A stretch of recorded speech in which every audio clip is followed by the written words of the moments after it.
ఇదే విషయంపై పూర్తి డీటెయిల్స్ మా ప్రతినిధి సురేష్ అందిస్తారు. సురేష్, ఓఆర్ఆర్ దగ్గర ఈ యాక్సిడెంట్ ఎలా జరిగింది అనేది పోలీసులు ఏమైనా చెప్తున్నారా?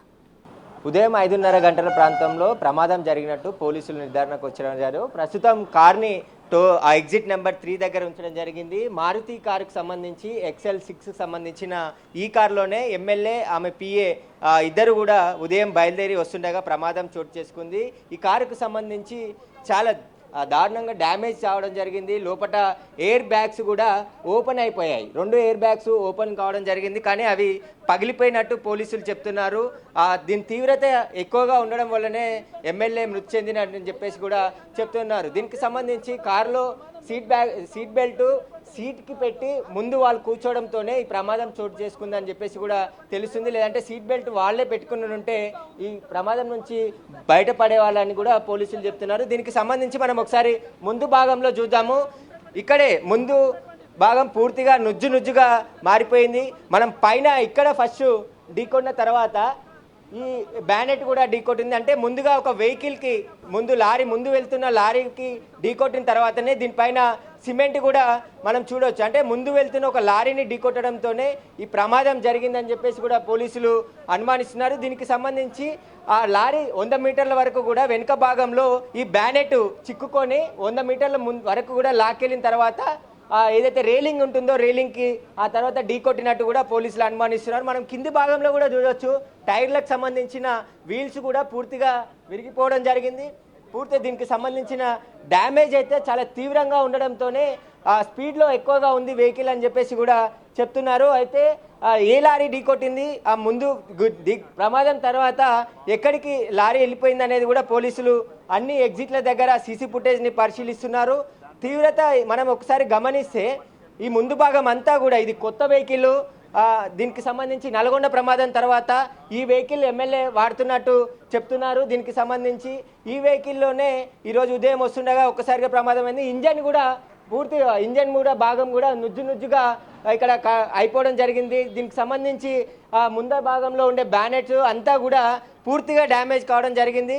ఈ పైన ముందు లారీని ఢీకొట్టిన తర్వాతే రేలింగ్కి ఢీకొట్టడంతోనే ఈ ప్రమాదం తీవ్రత ఎక్కువగా ఉన్నట్టు చెప్తున్నారు. అయితే మనం ఒకసారి చూడొచ్చు, ఇక్కడ ఎయిర్ బ్యాగ్స్ కూడా ఓపెన్ అయిపోయాయి, కానీ ఇవన్నీ కూడా బ్లాస్ట్ కావడం జరిగింది. ఆ తర్వాత ఇక్కడ డ్రైవర్ కూర్చున్నాడు, దాని పక్క సీట్లోనే ఎమ్మెల్యే లాసే నందిని కూర్చొని ఉందని చెప్పేసి కూడా చెప్తున్నారు. ఆ పైన లారీ భాగం ఢీకొట్టడంతో తన హెడ్కి అదేవిధంగా చెస్ట్ భాగంలో ఇదంతా కూడా ఢీకొట్టడంతో ఒకేసారిగా తీవ్రత ఎక్కువ పెరిగి ఆమె సంఘటన స్థలంలోనే మృతి చెందినట్టు పోలీసులు చెప్తున్నారు. ఇద్దరే కారులో ప్రమాదం జరిగిన సమయంలో ఇద్దరే ఉన్నారు. ముందులో ఇక్కడ డ్రైవింగ్ సీట్లనేమో పిఏ కమ్ డ్రైవర్గా ఆయననే డ్రైవింగ్ చేస్తూ ఉన్నాడని చెప్పేసి కూడా పోలీసులు చెప్తున్నారు.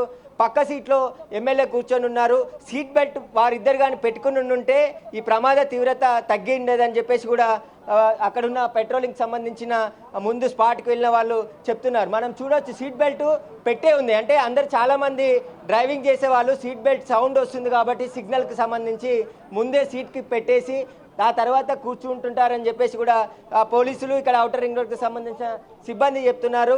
మొత్తం సంబంధించిన స్నాక్స్ కూడా ఇక్కడ కనబడుతున్నాయి. ఉదయాన్నే ఫంక్షన్కి వెళ్తున్న తరుణంలో బ్లడ్ మార్కర్లు కూడా పూర్తిగా చాలా పెద్ద ఇంజురీ జరగడం వల్లనే ఎమ్మెల్యే మృతి చెందిందని చెప్పేసి కూడా పోలీసులు చెప్తున్నారు. దీనికి సంబంధించి కేసు దర్యాప్తు చేస్తున్నాము. ఈ వెహికల్ని ఎగ్జిట్ ఏదైతే పటాన్చెరు ఎగ్జిట్ సంబంధించిన ప్రమాదం జరిగిన 3 కిలోమీటర్ల దూరంలోనే తీసుకువచ్చి ఇక్కడ పెట్టడం జరిగింది. ఈ వెహికల్ని నల్గొండ ప్రమాదం తర్వాత అంతకుముందు ఇన్నోవా వెహికల్ వాడేది ఎమ్మెల్యే, ఆ తర్వాత ఈ కార్ని వాడుతున్నట్టు పోలీసులు గుర్తించడం జరిగింది. ఈ వెహికల్కి సంబంధించి కొత్త వెహికల్ ఇది, ఇంకా TR నెంబరే దీనికి ఉంది. ఈ వెహికల్లోనే ఉదయం ఇంటి నుంచి బయలుదేరి ఔటర్ రింగ్ రోడ్ ఎక్కిన తర్వాత ఇదే టోల్ గేట్ మనం ఏదైతే ఎగ్జిట్ పటాన్చెరుకు సంబంధించిన ఎగ్జిట్కి సంబంధించి ప్లేస్లో ఉన్నాము. ఇక్కడే అంటే ప్రమాదం జరిగిన దూరానికి 4 కిలోమీటర్లే ఈ ఎగ్జిట్ ఉంది. ఈ ఎగ్జిట్ దగ్గరికి వచ్చి ఉంటే ప్రమాదం తప్పేది, కానీ అంతకుముందే ప్రమాదం చోటు చేసుకోవడంతో ఈ వెహికల్ని తీసుకొచ్చి ఇక్కడ టోయింగ్ సహాయంతో ఎగ్జిట్ దగ్గర పెట్టడం జరిగింది. వెనకాల ఎలాంటి డ్యామేజ్ లేదు, వెనక నుంచి ఏ వెహికల్ కార్కి ఢీకొట్టలేదు. ముందు వెళ్తున్న వెహికల్నే ఈ కార్ ఢీకొట్టడంతో ప్రమాదం జరిగినట్టు పోలీసులు అనుమానిస్తున్నారు. దీనికి సంబంధించి పూర్తి దర్యాప్తు అయితే కొనసాగుతుందని చెప్తున్నారు. మనం చూడొచ్చు, ఇక్కడ ఎయిర్ బ్యాగ్స్ సీటుకి సంబంధించిన ఎయిర్ బ్యాగ్ కూడా ఓపెన్ కావడం జరిగింది. మొత్తం 3 ఎయిర్ బ్యాగ్స్ ఓపెన్ అయ్యాయి. కానీ ఇవన్నీ కూడా పగిలిపోవడం వల్ల ఆ ఎమ్మెల్యేకి డ్యామేజ్ ఎక్కువగా జరిగి అక్కడే స్పాట్లో చనిపోయినట్టు చెప్తున్నారు.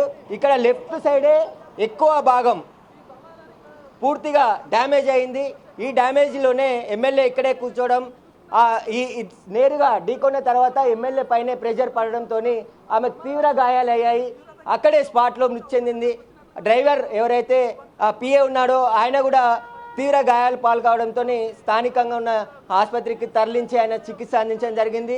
ప్రమాదం జరిగిన 5 నిమిషాల్లోనే టోల్గేట్ నుంచి పెట్రోలింగ్ వాళ్ళు అదేవిధంగా 108 సిబ్బంది కూడా ఇక్కడ నుంచి స్పాట్కి చేరుకొని వారిని ఆసుపత్రికి తరలించారని చెప్పేసి కూడా చెప్తున్నారు. మనం ముందు భాగం కూడా పూర్తిగా ఈ డ్యామేజ్ అంతా కూడా చూస్తే వెహికల్ చాలా స్పీడ్లో ఉన్నట్టు తెలుస్తుంది. దీనికి సంబంధించి కేసు అయితే నమోదు చేసి దర్యాప్తు చేస్తున్నారు. ఇక్కడ స్పీడ్కి సంబంధించి కారు ఇది డిజిటల్ మీటర్ కాబట్టి స్పీడు లాక్ కాలేదు. దీనికి సంబంధించి డిస్ప్లే బంద్ ఉంది. ఇప్పుడైతే ఒకసారి ఇక్కడ చూపించే ప్రయత్నం చేస్తాను నేను. డిజిటల్ మీటర్లో ఇక్కడ 100 స్పీడ్లో కారు మనం చూడొచ్చు. అక్కడ కారుకు సంబంధించిన 100 స్పీడ్లో లాక్ అయిపోవడం జరిగింది. అంటే ప్రమాదం జరిగిన సమయంలో కారు 100 స్పీడ్లోనే ఉంది. కానీ లారీ అత్యంత దగ్గరలో ఉన్నప్పుడు చూసుకోకుండా లారీని ఢీకొట్టి ఉండొచ్చు అని చెప్పేసి కూడా పోలీసులు అనుమానిస్తున్నారు. మనం ఇక్కడ చూడొచ్చు ఒకసారి మీటర్ రీడింగ్లో 100 దగ్గర లాక్ కావడం జరిగింది. అంటే 120 స్పీడ్ ఉన్న ఔటర్ రింగ్ రోడ్ పైన 100గా వస్తున్న తరుణంలోనే ముందు వెళ్తున్న లారీని ఢీకొట్టిన తరుణంలోనే ఈ ప్రమాదం జరిగి ఉంటుందని చెప్పేసి కూడా పోలీసులు అనుమానిస్తున్నారు. అన్ని కోణాల్లో కూడా దర్యాప్తు చేస్తున్నామని చెప్పేసి చెప్తున్నారు. ఇప్పటికే స్పాట్కి ఆర్టీఏ కమిషనర్ కూడా వచ్చి విజిట్ చేయడం జరిగింది. ప్రమాదానికి సంబంధించిన అన్ని కోణాల్లో దర్యాప్తు కొనసాగుతుంది. ఇటు మోటార్ వెహికల్ యాక్ట్ కింద ఆర్టీఓ కమిషనర్ రావడం జరిగింది. పోలీసులు పటాన్చెరు పోలీసులు కూడా కేసు నమోదు చేసి దర్యాప్తు చేస్తున్నారు. అయితే సురేష్, ఓఆర్ఆర్కి అంటే కూతవేటు దూరంలోనే ఈ యాక్సిడెంట్ అనేది జరిగింది కాబట్టి ఒకసారి సీసీ ఫుటేజ్ పోలీసులు ఏమైనా చెక్ చేశారా? పోలీసులు యాక్సిడెంట్ పైన అన్ని ప్రత్యేక టీంని ఏర్పాటు చేసి దర్యాప్తు చేస్తున్నారు. ఇదే ఎగ్జిట్. ఒకవేళ రోడ్డు ప్రమాదానికి గురైన లారీ ముందు వెళ్తున్న లారీ ఎగ్జిట్ వచ్చుంటే ఇక్కడ ఖచ్చితంగా ఆ సమయంలో వచ్చిన వెహికల్స్ అన్నిటిని కూడా పోలీసులు, ఎందుకంటే ఇక్కడ టోల్ గేట్ తర్వాత ఫాస్టాగ్ సిస్టమ్ ఉంటుంది కాబట్టి ప్రతి వెహికల్ నెంబర్తో సహా రికార్డ్ అవుతుంది. ఆ వెహికల్స్ అన్నిటిని కూడా పరిశీలిస్తున్నారు పోలీసులు. కానీ ఇక్కడ ఎగ్జిట్ కాకుండా ముందుకు వెళ్ళుంటే అది ఎక్కడ ఎగ్జిట్ అయింది అనేది కూడా పోలీసులు అన్ని కోణాల్లో దర్యాప్తు చేస్తున్నారు. ప్రమాదం 5:30 గంటల సమయంలో జరిగింది కాబట్టి ఆ సమయంలో వెళ్ళిన వెహికల్స్ అన్నిటిని కూడా పోలీసులు క్షుణ్ణంగా పరిశీలిస్తున్నారు. దీనికి సంబంధించి కారు మాత్రం 100 స్పీడ్లో ఉన్నప్పుడే ప్రమాదం జరిగినట్టు అక్కడ లాక్ అయింది 100 మీటర్ రీడింగ్లో. ముందు టోల్ గేట్ దగ్గర నుండి ఏ టైంకి అక్కడ నుండి వాళ్ళు బయలుదేరారు అండ్ ప్రెసెంట్ ఈ టోల్ గేట్కి ఎంతసేపట్లో చేరుకున్నారనేది కూడా రికార్డ్ చేసినట్టు మనకు తెలుస్తుంది. సో దాని గురించి అప్డేట్ ఇచ్చారా పోలీసులు? ఔటర్ రింగ్ రోడ్ సంబంధించిన సిబ్బంది మాత్రం మేడ్చల్లో ఔటర్ రింగ్ రోడ్ ఎక్కిర్రా అని చెప్తున్నారు. కానీ అక్కడ ఇంకా నిర్ధారించలేదు మేడ్చల్లో ఎక్కిర్రా లేదంటే అంతకుముందు ఎంట్రీలో ఎక్కిర్రా అనేది కూడా విచారణలో తేలుతుందంటున్నారు. ఎగ్జిట్ మాత్రం పటాన్చెరులోనే ఎగ్జిట్ కావాల్సి ఉండే ఎమ్మెల్యే కారు మరొక 5 నిమిషాలలో ఆ ప్రమాద స్థలం నుంచి ఎగ్జిట్ ప్లేస్కి వచ్చేవాళ్ళు. కానీ ఆ 5 నిమిషాల కంటే ముందే ప్రమాదం జరగడంతో ఎమ్మెల్యే చనిపోవడం జరిగింది. ఆమె పిఏకి తీవ్ర గాయాలు కావడం జరిగింది. కాబట్టి ఎగ్జాక్ట్గా ఎక్కడ ఎంట్రీ అయ్యారు ఔటర్ రింగ్ రోడ్కి అనేది పోలీసులు విచారణ జరుపుతున్నారు. ఆ మేడ్చల్కి సంబంధించిన ఎంట్రీతో పాటు దానికంటే ముందున్న ఎంట్రీలను కూడా పరిశీలిస్తున్నారు. మేడ్చల్లోనే ఎంట్రీ అయ్యి ఆ తర్వాత పటాన్చెరులో దిగి సదాశివపేట వెళ్తుందని చెప్తున్నారు. కాబట్టి ఇక్కడే ఎగ్జిట్ కావాల్సి ఉండే ఎమ్మెల్యే కారు, కానీ దీనికి ఒక 5 కిలోమీటర్ దూరంలోనే ప్రమాదం జరిగిందని చెప్పేసి కూడా పోలీసులు చెప్తున్నారు. ప్రస్తుతానికైతే ఈ కార్ని ఇక్కడ ఉంచడం జరిగింది. ఈ కారులోకి సంబంధించి ఇన్వెస్టిగేషన్ కూడా ఆర్టీఏ అధికారులు కూడా చేస్తున్నారు. Right, thank you Suresh.